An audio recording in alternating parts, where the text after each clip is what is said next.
Hi, everybody. Thanks, Joe, Alejandro. We are so excited today to have our first speaker of 2025 for Cura, kicking it off strong this year with a good friend that Sylvia met at an event and recruited to come join us. I think I can speak on behalf of a lot of people that say Juan is has everyone's dream job in working in video games. But what's really more exciting and interesting to us and our crew today is learning about how you got there. Kira is a community built for and by first generation early career talent that's been navigating the career force by ourselves, right? We have awesome, amazing, incredible parents, but have not always been able to guide us in our careers. We rely on experts like Juan and our other speakers to really show us the ropes, right? Tell us, how did you get there? What are the tips and tricks that we need to know?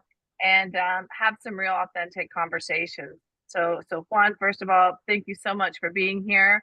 We're really excited to dive into this conversation. I know you're coming strong with some how-to guides, manuals, and best of collections from some of your folks. So thank you for sharing that. And would love just Juan to give us a quick overview and introduction about you. Who is Juan? For sure, perfect. Thanks so much and appreciate it. Thank you for having me. Happy to be here. But yeah, let's see. What's up, y'all? My name's Juan Morales-Rocha. I am originally from Watsonville, California. I am a son of migrant farm workers, so I actually moved a lot as a kid between Watsonville, so Central Coast and Central Valley, being Tulare, Fresno, Visalia area. Um, yeah, I think a lot of folks that I know that are first gen or whatnot have a lot of varying experiences. I think a very similar experience that a lot of folks have is like again parents or folks not really having the support network early on to try and navigate different things like applying for college or applying for jobs. All these things can be very new and very scary. So yeah, for me, I think yeah, a lot of it has come from trial and error. I think it's the best way to learn a lot of the time for different things. Obviously, a lot of yeah, from my experience, um, it's yeah, it's you have your good days and your bad days. So I'm hoping to speak on both sides. Like it's good now. Mm-hmm. Like I'm a good place now, and I really am grateful for sort of where I am in my career and in my life. But I do want to sort of it wasn't always like this, and hopefully throughout this conversation we can dive a bit into that, and also yeah, give y'all some like Jen said, tips and tricks onto the different things that help me, and then also that can hopefully help you all as you try to figure out what you want to do with your life, because that's $1 million question. So yeah. Thanks, Juan. I really appreciate that. Let's start here from high level. We're A lot of us are first gen from Latino families. Mhm. What is it like to have the conversation with Latino parents that says, I'm Mhm. going to go into gaming? Right. That's a great question. Yeah. So I want to say definitely early on got in a lot of trouble for playing a lot of games too much. I was like really young, it's like, hey, only 1 hour, you only get this much time. I was like, that's very not a lot of time in game time. But and it's a lot of things, right? It's like I feel like my folks, despite them being, obviously you're taking care of your kid, Mhm. they're growing up, you hear all these things about this technology being bad. Like I remember when I was younger, Pokemon had all that, like, it was like, oh, it's like the devil, or like the whole thing. Uh-huh. So trying to navigate that So is like another interesting. Yeah. side of it.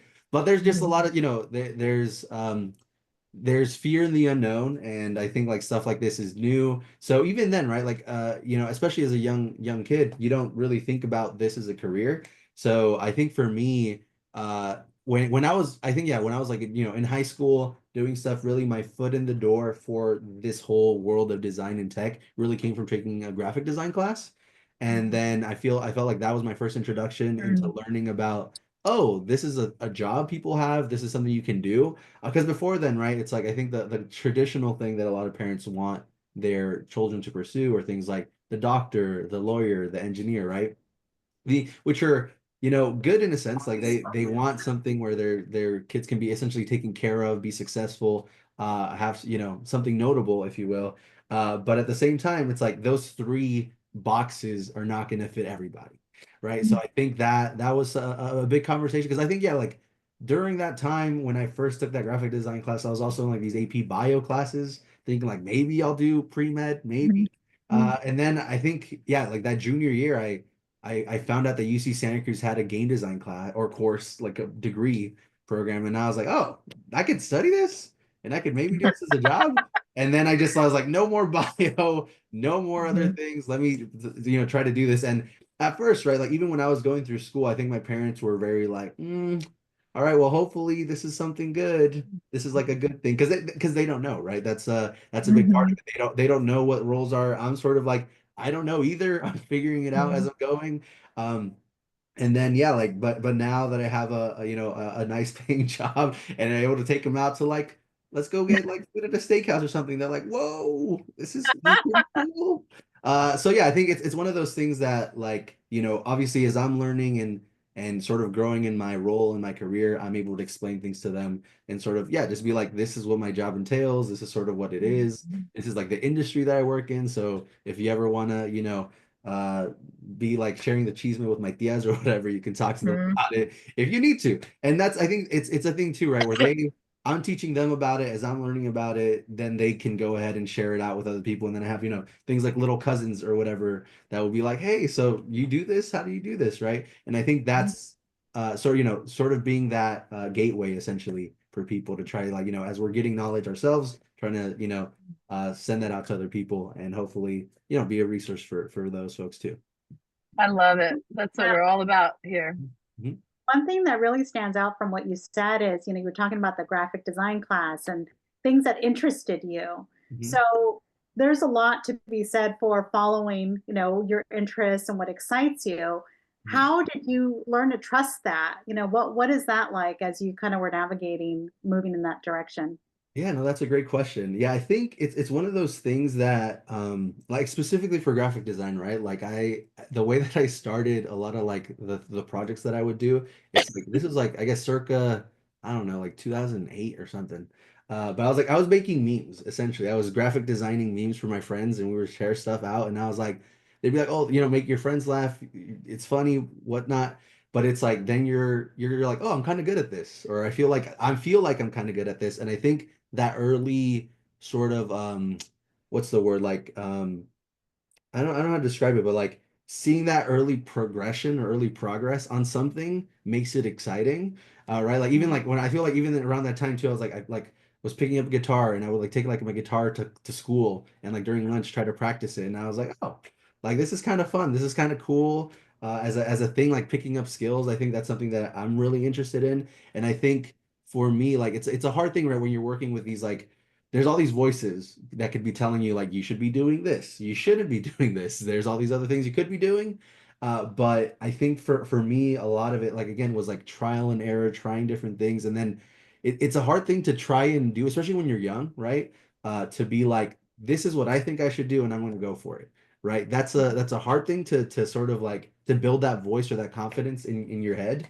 But I think that's the time to do it because that's when you can be making mistakes. You can do a lot of stuff without having to worry about some of these other adult problems if you will or so I don't know how that came to be for me but maybe it was like the friends that I was around or whatnot but it was really a lot of yeah, like those conversations with folks and my peers and being like, what, yeah, maybe I could do this. Or like, and then yeah, even for like going to school to study game design, maybe, part of it, my parents didn't really know what that meant, but neither did I, right? So it's like we're just like we both don't know, yeah, we don't know what this is gonna look like, but let's try it out, right? And I think yeah, that trial and error is was super key for that, definitely.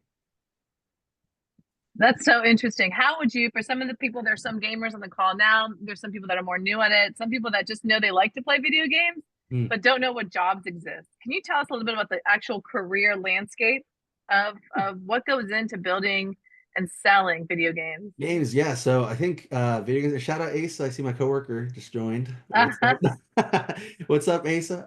Yeah. So yeah, I think the thing with games, like it's such a vast industry, and even Mhm. pulling back from the industry. Like let's say you're trying to do small group projects with friends or whatnot there's so many Mhm. roles that go into it, right? Like I think in the if you try to zoom out and focus on the like if you only have so many people in a team and are trying to make a small project with folks, like you probably need a programmer, to be making stuff, interactive, to be putting stuff into a game engine.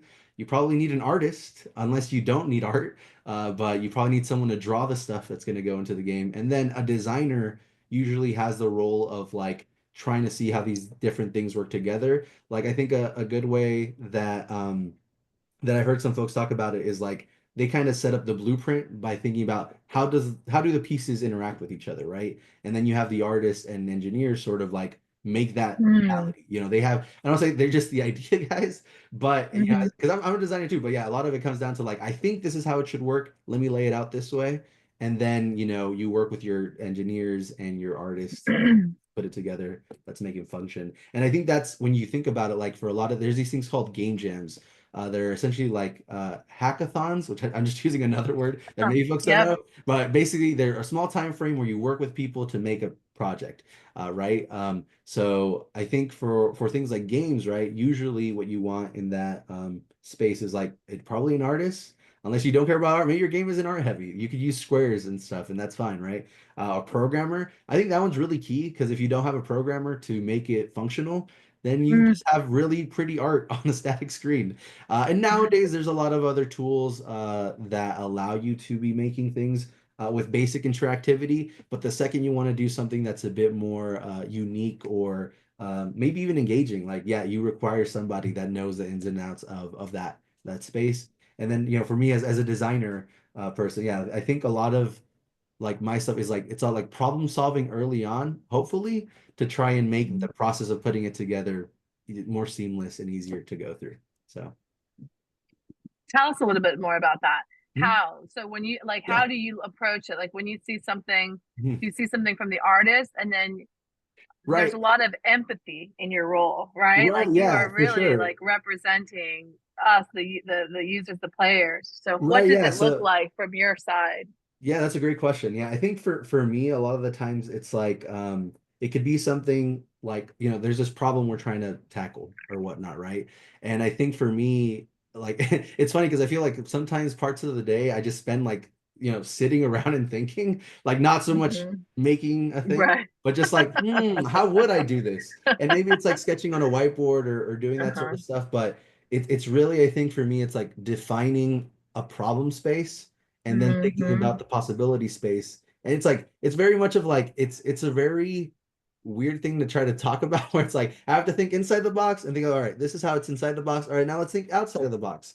And then you're trying to get like a nice overview of how everything kind of works. And even then, like there's, you're just one person. Obviously, there's going to be things that you miss, things that you don't catch. But then from trying to break down these problems, that's where like you're like, okay, like I think so a good example is like a flow for a game. Like that's a very Mm-hmm. basic deliverable for something like a UX designer working in games would do. It's like for let's say for if I'm working on a game jam project, I would be like, okay, we're going to start with this main menu here. And then in that main menu, there's going to be these buttons. And these buttons are going to take you here, here, and here. How do you go through, do all that? And then it's like, okay. And then that's just sort of the interaction, right? So I think interaction design is sort of like the key word to go under UX design, right? Like that's, you're really thinking about how things Mm-hmm. flow from one piece to another. If there's things like error states, like let's say someone presses this Mm-hmm. button and it doesn't work, what happens? Those are all questions that I sort of have to like dig through and maneuver and try to think about, okay, well, yeah, this is maybe the way I would tackle it, maybe this way. But at the same time, right, you're trying to navigate it in a way that doesn't very common problem in games is the like things bloating out of proportion, where you're like, because that could be like, yeah, if it's this way, let's do it this way. If it's this way, let's do it this way. But then when you hand it over to like your artists and your engineers and they have to put it together, it's like that's a ton of work. And maybe we don't have a lot of Mm-hmm. time to be doing it like that. So what's the trade-off? Are we making it quick and dirty and just putting the thing in Mm-hmm. there? Maybe we don't need all those different cases. Maybe we got to limit it. Maybe we got to cut the scope down a little bit and it's half the functionality, but it hits on the main Mm-hmm. things we need. And that's the basically the dance, the constant Mm-hmm. trade-off of working with folks and trying to basically yeah, navigate that space. Um, but I think it is something that if let's say someone's interested in starting to do games and making games, like I really think like a good 3-4 person team where y'all wear these different hats and Mm-hmm. trying it is a good way to just yeah, learn sort of what you're good at, how you work with these, how you work with people, and then trying to, see which role better suits you or works for the way that you think or you like to work. Yeah. Wow, that makes a lot of sense. And I also love what you said when you first started talking about this, was the framework of problem and possibilities. Like on the business side and entrepreneur side, we do a lot of like problem solution, and problem solution is so fixed, right? It's like you have to like only fit the right one solution, but the changing that framework to possibilities makes it like make just more free to like write down 100 instead of like one in the Right. box, you know? Yeah, I like definitely. that. That's a really helpful framework and shift of lens on that. Thank you for sharing that. I'm gonna pause. Usually we wait till like the 30-minute mark for questions, but I've been getting some questions from some of the audience here. So I just want to take a pause and ask if there's any questions from the audience if they want to ask one. Yeah, definitely. I have. Alejandro, what's up? Alex, front and I have a center, ton. front and center. I have a ton, but first one. So thank you for sharing all those insights from the interior. I had been always curious, and from the gamer perspective, it's always like you guys do magic, like it's a black That's how box, it feels like and sometimes too, dude.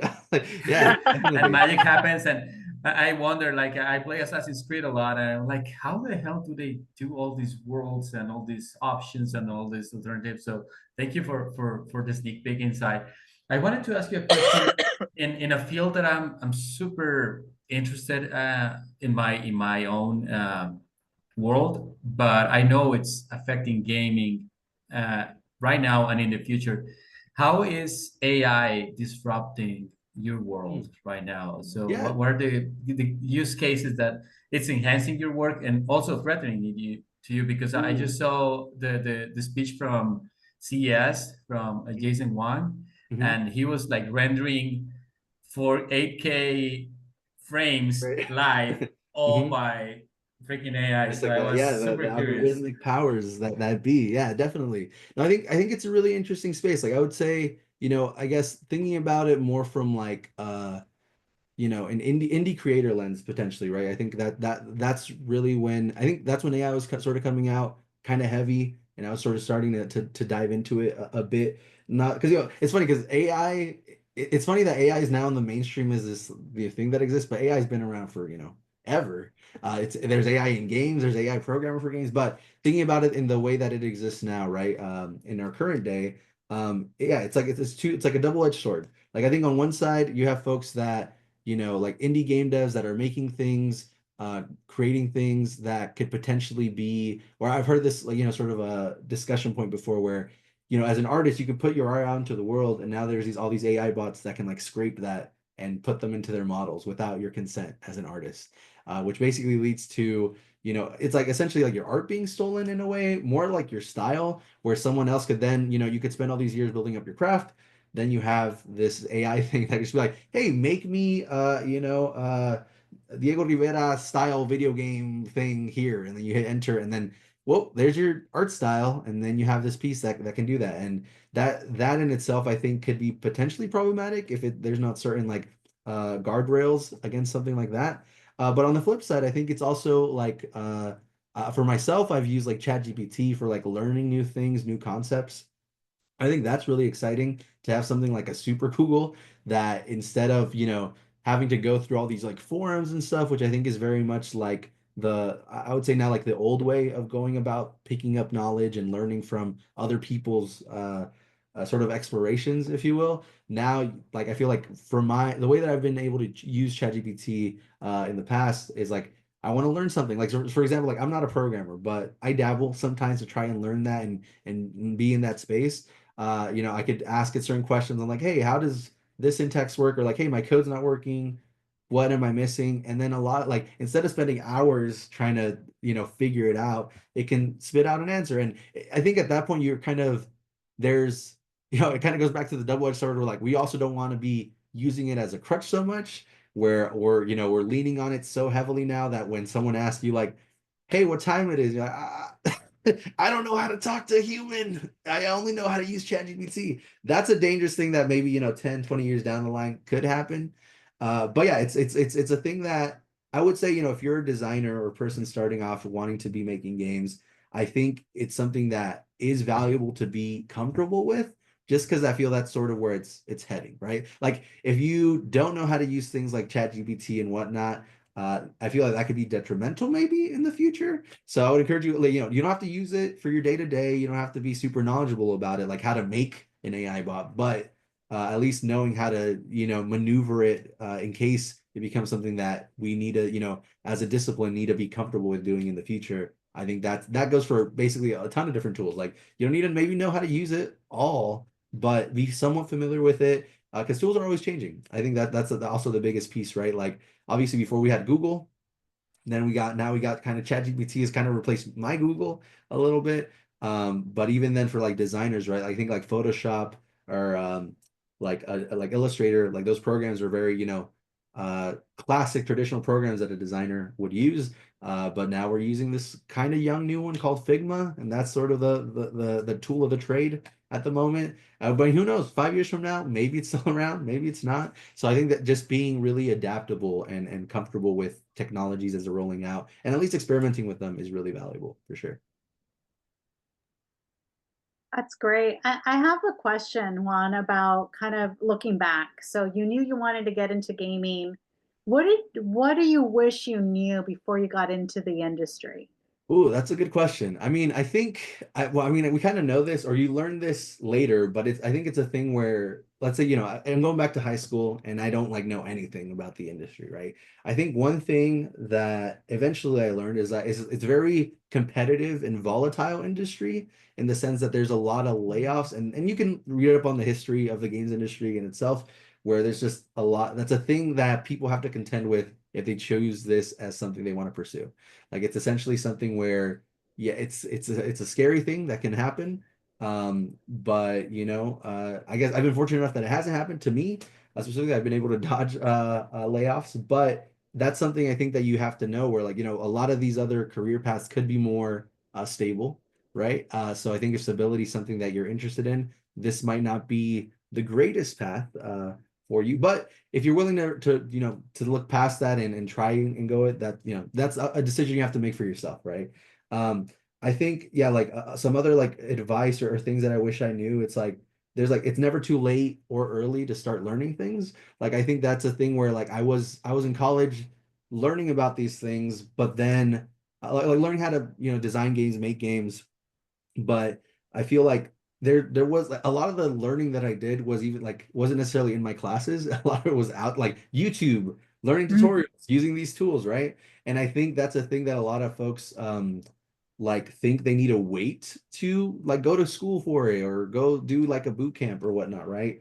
But I think you can start. It's a lot harder to learn stuff on your own, right? Because you don't have sort of that like cadence or someone basically keeping you on track. So that it does require a bit of like self-discipline in that regard. But YouTube is a great resource. There's so many resources nowadays, especially again, ChatGPT, whatnot, where if you have a question about something, you're just curious, you can just ask and start learning about it today. I'm trying to see if there's anything else like I guess on the flip side, actually, because I think this was something that happened after I graduated, but before I joined the games industry, I was stuck in this thing that I like to call like tutorial limbo, where you're just watching a bunch of stuff, learning a lot of theoretical, but not doing. I feel like so I was there. I was there. So it's Yeah. cool. Let me It's take this called class. being one entrepreneur. Yeah, there you go. For me.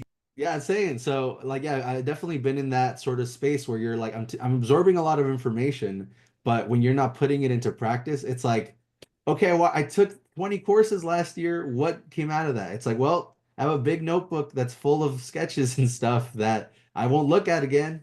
Maybe that's helpful, but it's not, right? So I think that's a big thing where like, the doing part is a really important part. The doing part is what leads to things like projects in your portfolio, people being able to look at the stuff that you're making versus just being like, yo, I'm really smart. Trust me. I got these certificates on LinkedIn. It's like, okay, that's cool. But what came out of that? And I think that's something that I encourage a lot of students to do when I was an advisor too. It's like outside of just the classes you're taking, what can people see? What have you put out into the world, right? And trying to be mindful of that. I love it. It's We such, talk about that a lot. You know, we're a small startup and we talk about that so much. It's just like action through clarity. Like Mhm. just do it. Like do it Mhm. messy, do it unwell, do Right. it in a bad PowerPoint, but just do it because writing it out, sketching it out will help you think through the next thing that you have to think through. Otherwise, you're right. It's just like a notebook full of ideas, Mhm. right? So Right. there's a big gap between that. That's really helpful. Thanks. Sorry, Sylvia, do you have a question?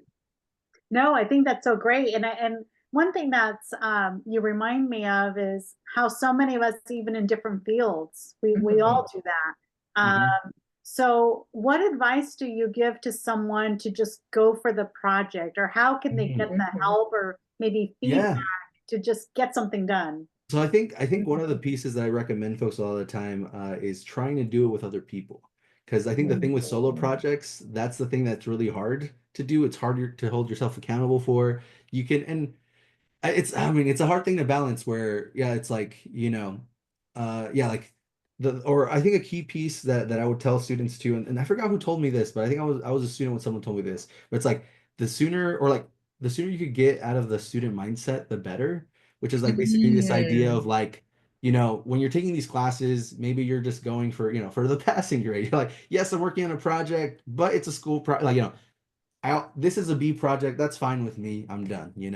But what if you pushed it a little further? What if you pushed it a lot further, right? Like that way if you stop thinking about yourself as like, I'm just a student getting like, taking my class, doing my degree, and more like, I'm trying to be a professional pursuing this as my career. That's like, okay, like, are you happy with this B project? Like, would you Mhm. be okay getting paid to do something like this? Would people pay you? I guess this is a better question. Would people pay you for this quality of work? And then I think when someone broke it down like that, I was like, oh yeah, there's definitely a lot of projects that I did, which I don't say they're a waste of time now, but it's like you learn things, but it's like if I would have put, I don't know, 20% more effort or to polishing Mhm. it, to cleaning it up a little bit, that could have maybe been a portfolio project. So I think that, it's a lot of things where folks end up doing a lot of this catch-up work when they finish their degrees or their boot camps where they're like, oh well, there's nothing super notable, so now I got to spend time. That's what I was doing too, actually, after I graduated, was like, I have to make these different projects. But it's like if I would just spend a little bit more time on my projects in school, a few of those could have been part of the stuff that was in my portfolio now. So yeah, definitely getting out of that student mindset for sure. Great advice. Thank you. Yeah, that's such good advice. You're so right because it's like you're in college and you're just like trying to get by, right? Hmm. But really, if you actually use that time to learn and learn from the professor, learn from the other experts, Hmm. like really maximize those resources. I think that's great advice on to younger selves, right? Like Hmm. to Hmm. 19-year-old Juan. And Definitely. when you said that, it really resonated with me too. Thank you. Hmm. Another question? It's okay, Alex. You can do it. You can do I it have good. another one if nobody wants to talk. Because I'm super curious. I was checking out, and for example, Epic Games where you work at. And it's Fortnite, big time, and all that. And I think of the big houses, and they mostly focus on one super franchise and then smaller ones. How's the day to day? I'm sorry, this isn't about following your Yeah. dreams. It's just No, no, you're good. curiosity. Yeah. I feel like, yeah, I don't know if we could speak too How's much it? about the day-to-day stuff, but I think like, yeah, a lot of the stuff with that, I think it really depends. Like, yeah, I think, if you look at it, that's an interesting thing of like, I guess I could speak about my indie when I was doing indie stuff, right? Okay. A lot of the time it's like the day-to-day there is super interesting because you're wearing so many hats.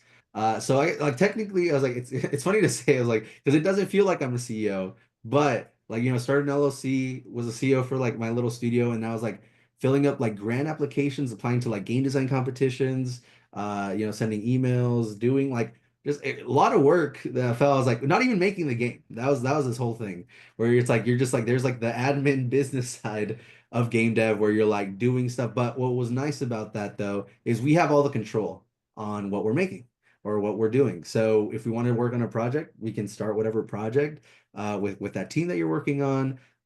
You have a lot of agency, right, as a designer to be like, your decisions on certain things carry more weight where, especially when you're a small team of like four people, which we were, it makes it a lot more like, this is like, I don't say like, this is my baby, that I'm like, sort of molding and working with these people, and everyone sort of, has a bit of their identity or their soul, whatever you want to call it, into the project.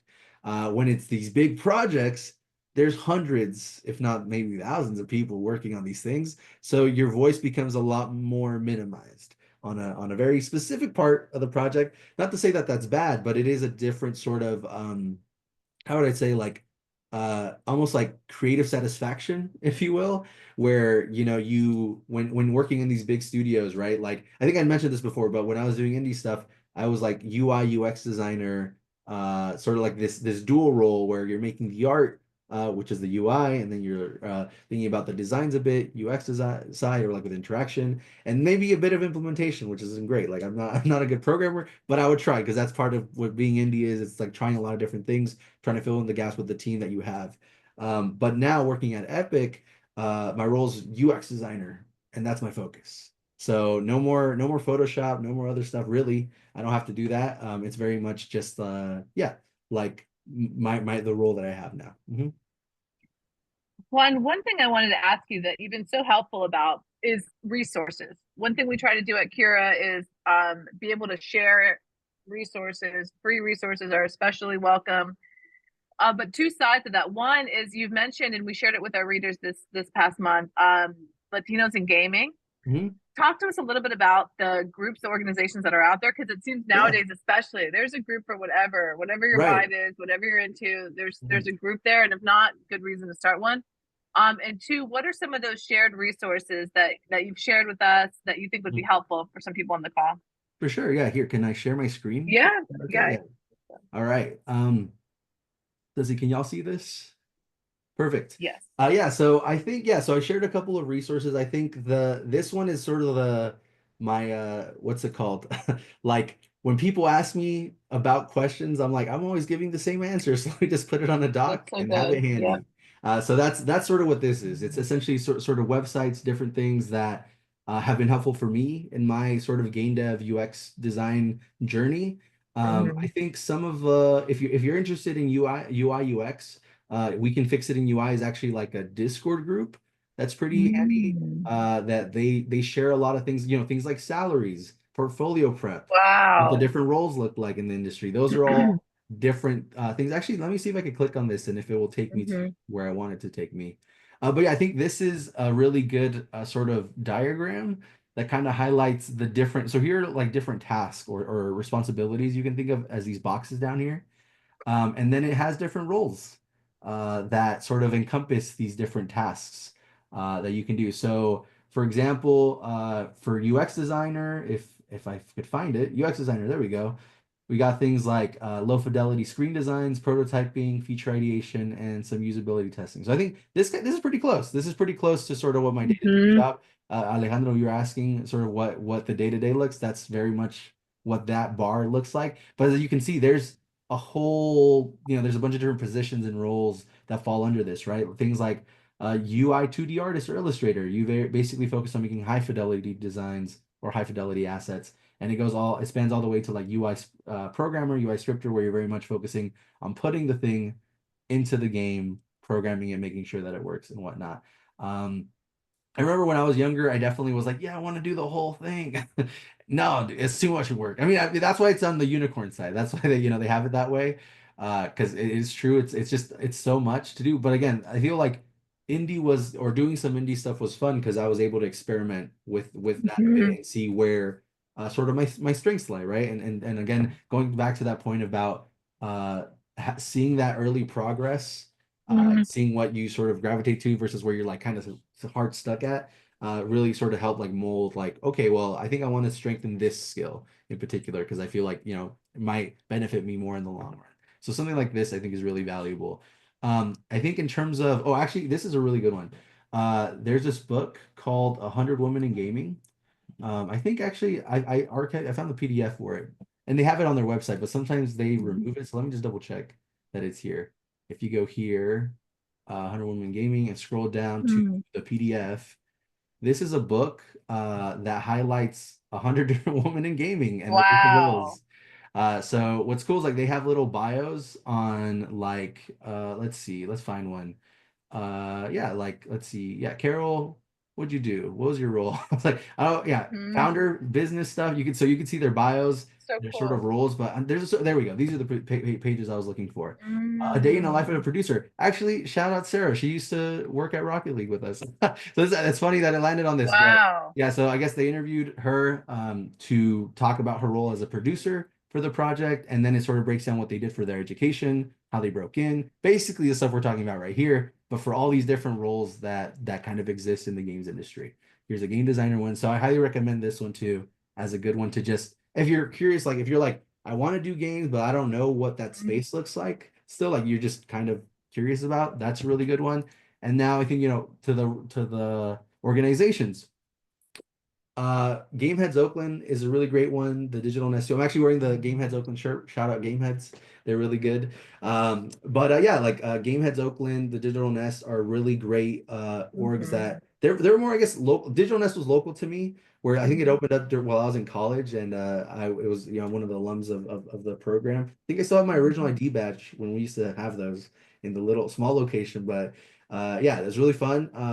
Gameheads Oakland is one based in Oakland, but they focus more on games. So I guess Digital Nest is more of like a tech youth center for Mhm. building, tech skills. So this is, if you're interested in tech, that's a good space for you. If you know you want to do games off the jump, Gameheads Oakland, I highly recommend that, and they're open to remote students too. I would say, I want to, give them credit. I want to say the first job that I got Xbox was through them. Like they connected me. So I think Wow. this is one of the things where like the network part of being in the games industry is I think the biggest key thing. So even that's what I would tell students a lot of the time. It's like uh going to college is cool. You're learning these things, but the thing that you want to have after this, more than just your classes and the knowledge, is like the people that you worked on Mhm. projects with, the professors that were like your mentors, that you can lean on after you're done, right? I think that's the biggest thing that you're kind of paying for when you go into Mm. college. So you want to make sure you take advantage. So let's say for whatever reason you don't have a huge game dev network of people in college. I think these orgs are really great. And again, Latinx and gaming too, for like filling in that gap of like maybe I'm not in school anymore, Mhm. but there's these orgs that are there to try to build that out with and do stuff with. So yeah, those three I would say are really notable ones for my own.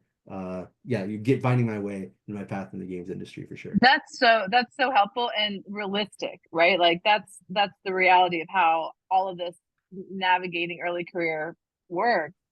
What can you break it down? Networking can feel intimidating, especially for people that are Yeah, more comfortable playing video games, right? yeah, So yeah. how does someone go from playing video games to networking in real life? Yeah, I think the biggest thing that I would say is just like making those projects or doing Ah, like okay. that's the easiest way I would say. I mean, and Uh-huh. it's scary, right?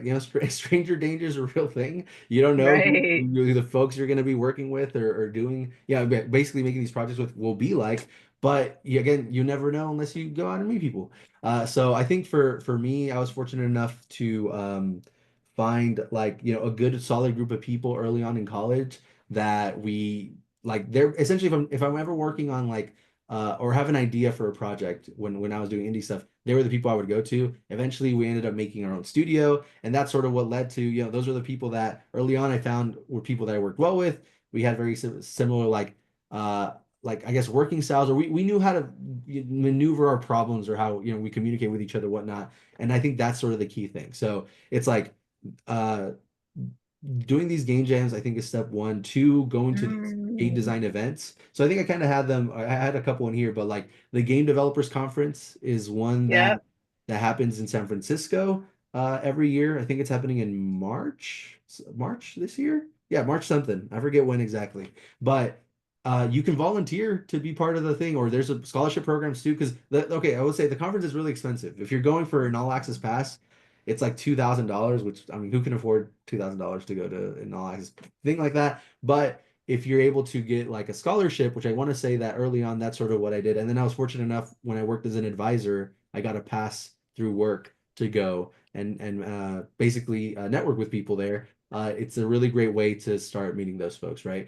I think, yeah, like outside of that, like I think it's really important to try and figure out what roles you're interested in. Not that you have to have the Mhm. answer, but it's a lot harder to help someone when they're like, I want to do Mhm. games. And it's like, well, what aspect? And like, I don't know yet. And that's okay. You know, I feel like a lot of my work with advising was trying to help people like, you know, even things like portfolios. Like I think I've seen a lot of portfolios from students early on where they just put every piece of their work to try to show Ah, something, but it's interesting. more of like it's quality over quantity, and then also making sure that you're focusing that the basically the projects. So it's not just like I like games. It's like, okay, well, what's your work? You know, are you a game Mhm. artist? Are you a designer? Show us that work, right? Show us, you know, that thing. And I think that's a big piece of feedback for a lot of those folks starting early on, right? Is like making sure the quality is key and making sure that you're honing in on some path. Yeah, I love that. Or like, how do you tell your story through your portfolio, right? Like, Exactly. what's the story you want to tell? And then how do you find those showcase pieces so it's not just Definitely. everything you've ever done? So That's good advice. I love that. Juan, I have a question about, I love what you said about showing up to these conferences and being ready. And we spent a lot of time talking about getting connection ready, and we spent a lot of time talking about, yes, it is overwhelming to network, and what do you do? And knowing or having gone to these conferences and events, what are the most important things to prepare for? So you mm, mentioned, you talked a little bit about portfolio, and too much is mm, too much, right? right, right. But what are the three biggest things that you want to leave people with as far as what they should be ready for? So that way Mhm. they can show up to this event and be ready and feel Right. better. Right. I think the number one piece is before you sign up for any of these conferences is like, what are you trying to get out of it? Right. Because you can go and have fun. And that's I've been to a lot of conferences where it's just like, yeah, just there to meet people and say what's up. And that's if that's the goal, that's perfect, right? But if you have a more specific goal, like I'm looking for a job, I'm you know, whatever I'm doing, like make sure you know you have your resume printed in case the opportunity comes up. Make sure you have business cards. I mean, I'm curious. I feel like I went to an event recently where like I have like still my like you know my card business cards, but people now they just have the little NFC cards. They're just like, yeah, just scan my thing, and I was like, yo, I'm old now. I was like, I don't even have like I just bought 200 of these nice cards, Yeah, and now now what? they're like, no more of these. We don't use these anymore, old man. I was like, all right. So yeah, so I think that's always interesting too, is just like seeing what people, you know, because a lot of the things it's like I think being open to reaching out to people, that was an interesting thing. I recently went last year I went to a conference called Config that is like a Figma conference for UX Mm. designers. And I was like, yeah, that was one where I was like, I'm just gonna go learn and see what's up. But funny enough, I had people reach out to me that when they saw that I posted I was gonna attend, they're like, oh, you do games UX design? Like, I'm really curious about this. Like, do you have some time to meet? And I had some really great conversations with people who reached out to me and were just like wanting to chat about sort of where they're coming from. Really like a knowledge exchange that was really fun. And I think that's another part of like putting yourself out there. Because you know, if you're going to a conference and you're just not engaging with the rest of the conference attendees, whether it's on Mhm. Slack or whatever social media, then you're kind of just going to be like, you know, a ghost in the background going through these things where a lot of people they won't know who you are and what you're about. So I think, funny enough, actually, yeah, when I was when I went to this conference, I wore my one of like my Rocket League developer jersey. I was like, just in case, like I'll be like a little lighthouse in case someone just like, you know, icebreaker, they see me, they can like come out and say Mhm. what's up. And a few people did. They're like, oh, you work in games? Do you work on this project? I'm like, yeah. And that was a Oh. nice way to just get people to, you know, come to me by just putting a little bit of myself out there in that way. So yeah, it's just yeah, making sure that people know you're there and that you have some purpose that you're trying to fulfill. And I think those are the key things for sure. And what a great reminder, because what you just said, or what I heard, was have fun with it too. Yeah, yeah, Mhm. definitely. Show up, in a way that you would want to show up and what you want to Right. talk about. Right. I feel like yeah, even the like one of the most notable things from the config thing was like some of the organ event yeah, or some of the other folks who attended, they organized a karaoke night. And that was like the last thing I did for, you know, the thing that I was there. And that was great. It was like you got to meet people, people were networking and singing together. So all that stuff is stuff that I think I find personally really fun. And I think that's the thing. It's like I think people too can kind of like, and not that there's anything wrong with this, but people can tell if you just reach out to them. It's like, I want something from you, or I need something from Right. you. And that doesn't feel great, right? So I think it's Mhm. like, you know, trying to be, I guess, mindful of that and making like, you know, more than anything, trying to be friendly, trying to be you know, open to folks. I think that sort of like, you know, charisma or energy sort of lends itself to Mhm. having more people being like, you seem cool. Let's connect on LinkedIn Mhm. or whatever. Versus like you just dropped your resume on my table and left. I don't know what to do with that, you know? So I think that's a thing to balance too. And I know you know, I guess going back to Jen's point of like folks who are maybe a bit socially awkward, that is a thing that's hard to try to work through. But I think it's like anything, practice, you know, like the more you do it, the easier it becomes, just like public speaking, just you know, most things you just kind of got to put yourself out there, try it, trial and error, and see how it goes. Great. Thank you. Mhm.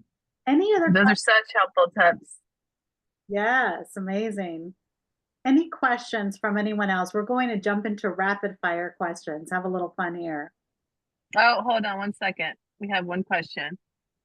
Oh, it was about networking. Never mind. Okay, All glad we right. covered it. Juan, you knew you wanted to get into gaming, but curious, who's your hero? Real or fictional? Who's my hero? There's the anime character. I was thinking about that question when you said it. I was like, it's a hard one, but there's this anime character named Kentaro Oe from this old anime that's his title is basically Wandering Student, and I really like that as a thing, as a like I don't know, just as uh, a way to think about myself, where like going to different places, trying to pick up new things. I think I think that's a key thing for me feeling like creatively fulfilled and wherever I'm working, Mm-hmm. wherever I'm at is like if I'm not learning new things, that's Mm-hmm. probably a sign for me to like, all right, I need to find something else because then that's no fun. For me personally, Mm-hmm. just speaking from my experience. So I think for like, you know, I'm always looking to try and pick up skills, whether they're super relevant to what I'm doing right now or maybe new things that could be, you know, lead to new opportunities or whatnot. But yeah, the wandering student is a fun one for sure. Very cool. Very cool. Okay, what's been the most fun or interesting project you've ever worked on? Ooh, I think a really fun one that I did was right before I started my current role, which was this car fighting game called Low Fighters, which was a low rider car fighting game No, That's awesome. that was really fun to work on. Yeah, Yeah. I was like, we basically got to um, we pitched this for a competition. We ended up getting some like I want to say 7 or 10K in grant funding for being one of the Wow. selected folks. I got to showcase it at a car show, which was a fun thing. So I live in San Jose, and I reached out to. It was funny through Eventbrite. I found a guy that does a lowrider workshop where he teaches the history of San Jose lowriders and whatnot, and I got to sync with him and take basically go to his class, had a good conversation, and then he invited me to a car show that he was hosting, and I basically set up my computer with my little car game prototype, and people were having a great time playing it. And it was really cool. Also got to go to New York for the first time to showcase it at the place that gave us the grant funding. It was called Play NYC. So we got to showcase the game there, which was super fun. But yeah, it's one of those things where the idea came together very like organically. Like it wasn't a Mhm. lot of like, oh, you know, like, oh, I don't know what it should be. What should we do? We're just like, this seems like a really dumb idea. Let's make it. And that's the team that we're working with, right? We're like, I this is love so, yeah, that. we're just like, this is so dumb. But it's like, you know, you start riffing with your friends, right? And you're Yeah. like, oh, what if we did this? What if we did this? And we put all those things into the game. And it was a really, yeah, just really fun experience to go from like, you know, idea to you know one putting it like having it exist but then having people play it I think was a really key part about this one that was really fun of just people seeing like the weird choices that we made as designers and then being like oh that's so funny like we had a car that was broken in the game where its wheels did not appear in the game like it was like invisible wheels and we ended up calling it Noodles and then people were like oh dude I love Noodles. Noodles is my favorite character and it's like sure. That's So that's the so beauty of like funny. games, right? It's just like, yeah, you're like, it's a feature now. It exists in the game. So that was a really fun one. Yeah. That is so cool. And you know, what a great reminder. You know, you mentioned this a few times, surrounding yourself with those people that kind of give you that energy and you Hmm. kind of feed off each other. So Definitely. what a great reminder to everyone here as you're exploring different things. You know, who's in your circle? Who Hmm. gives you that Mhm. Hmm. energy? Who can you kind of, you know, just ideate with and have some fun? That's really cool. Here's a Definitely. question from Roland. Are most gaming jobs in person or West Coast, East Coast? Are there remote positions? That's a great question, Roland. Yeah, so I've been fortunate enough that the roles that I've had at basically at Xbox and now at Psyonix or Epic have been remote. So I know there's a mixed bag. You know, there are places that are fully in person, places that are hybrid, where you come in a couple times a week, but for the most part you can work from home, and there are places that are fully remote. So I guess it's interesting because like there's folks that will go to into the studio. There's a studio that exists in San Diego for us at Psyonix, and those folks go in, but I don't think it's mandated. It's just sort of like a resource for them if they need it. But then for me, I'm fully remote. I've been working remote for like 5+ years now, it feels like. So yeah, so I think it really depends. Like, who knows? That's a good question on like if it's going to stay that way, right? Because obviously the pandemic had a big influence on opening these roles to being remote. But at least, yeah, like there's a whatever sort of agreement you can think on there, they exist. Like I remember, yeah, before getting this role, one of the ones that I was like considering was a 4-day work week that they were pitching as a studio, which I was like, that sounds really nice, actually. But yeah, there's a lot of it really depends on the studio for sure. What do you prefer, Juan? What do you like? I really like work from home. I think work from Yeah. home is a nice setup, and it's really nice to go to like we have things like these like summer or winter summits where we get to basically go to San Diego and meet the rest of our coworkers, which is really nice. So I think like yeah, like having I'm sure there's things that you miss out on, right? Like there's like team dinners or whatever that happen every month or whatever. But that's I think if you're willing to trade that off and then you still get to see people at least once or twice a year. I think it's a nice balance to strike for sure, which is really good. Yeah, but I like working from home. Great. Final question. What are you most excited about for your future? That is a good question. I think for me, sort of where I am right now is like, I guess keep climbing the corporate ladder. Is just seeing how it goes. Yeah, eventually reach senior, maybe principal, I guess. So there's an interesting thing where like, I guess trying to think about whether I want to go the management route or the individual contributor route. That's sort of the stuff that's ruminating in my head now on like what's the next step essentially in my career. But then outside of that, I think it's just like, yeah, hopefully making cool stuff, learning new things. That's, I don't know what that means yet, but I think that's sort of, yeah, keeping that going, I think is really what I'm interested in. So yeah, and then I guess the evolution of our medium is another one, right? With like we were talking about like, the AI and all these like, frame rates or 8K frames or whatever. Like that's, as tech, I mean, I remember before having like, like the Walkman or whatever, skipping a song while I was walking around. It's like to think that that's sort of where we were not too long ago. And now we have this crazy technology. Thinking about the next like 10, 20 years of how things are going to change will be super interesting for sure.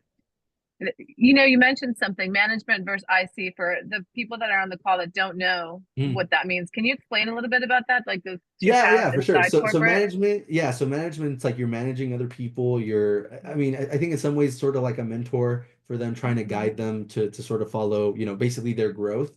Versus IC stands for individual contributor, which is more like you're the one sort of like on the ground doing a lot of the work. I think that's a balance that you see a lot of times. Like managers end up having a ton of meetings and don't get to work too much anymore, which is unfortunate. Like, so I know, Interesting. certain folks that are really into work, doing the work that they got good at, but now because of being a manager, unfortunately, their priorities lie elsewhere. Versus if you stay IC, there's not a lot of advanced IC roles, right? Like things like principal, I think are very rare. But at the same time, I think for me, it's like the thing that got me interested in game stuff in the first place, or like UX design, was like getting good at my craft. And while I do see myself still, still improving or learning things all the time, it's like I think trying to see if I could, get that eventually the title if it makes sense to do so. But yeah, it's one of those things like I'm open to both, and that's the thing, right? Where like I feel like I like doing stuff like this, like speaking on my experience, trying to guide folks who are going through it. But at the same time, I feel like if I had to pick between that and just improving myself, I feel that one seems more straightforward to me. I don't know. It's like I just gotta keep leveling up, learning new things, practicing new things, and just building my craft. I think so. Yeah. I like that. Well, it's almost like, do you want to be the player or the coach? Yeah, When you exactly. Yeah, talk that's a about it great. like it. I really like that. I might steal that one. I That's like it. that. It's all yours. Perfect. No IP on the call. Yeah, there you go. Yeah. Juan, this is awesome. It's awesome. I hope that even if the people that weren't necessarily interested in gaming are able to learn a lot from this. I know I was. I love the way that how you shape things and how your frameworks and how you view things. I really appreciate the resources. I think it's like one thing we try to do at Cura is just pass along all the free resources that we can, because then we know they're trusted, right? We know that someone like you is using them, and we can have some validated information from our own community. So I just want to thank you for taking the time out of your day. We know you're really, really busy. sharing the wisdom and being open for anybody that was on the call today and anyone in our Cura community to connect with you on LinkedIn. Any final thoughts or questions before we leave? No, thanks so much for having me, y'all. Super happy to be here, and I'm glad I was able to connect with Sylvia before so that we could set this up. So I'm glad that worked out. If there's other folks, I guess, in my network that would make sense to try to pull in for something like this, happy to ask. Please let me know. Thank you. And hopefully, we could keep, sharing those resources, building that database for people, and helping each other out. Awesome, Juan. We really appreciate it. And absolutely, we'll follow up with you on that for sure. That's perfect. All right, y'all. Well, take care. Thanks so much. Thanks everyone for joining. Thank you, Kira. Thank you. Thanks, Have a great everyone. day. Bye, y'all. Have a good day. Thank you.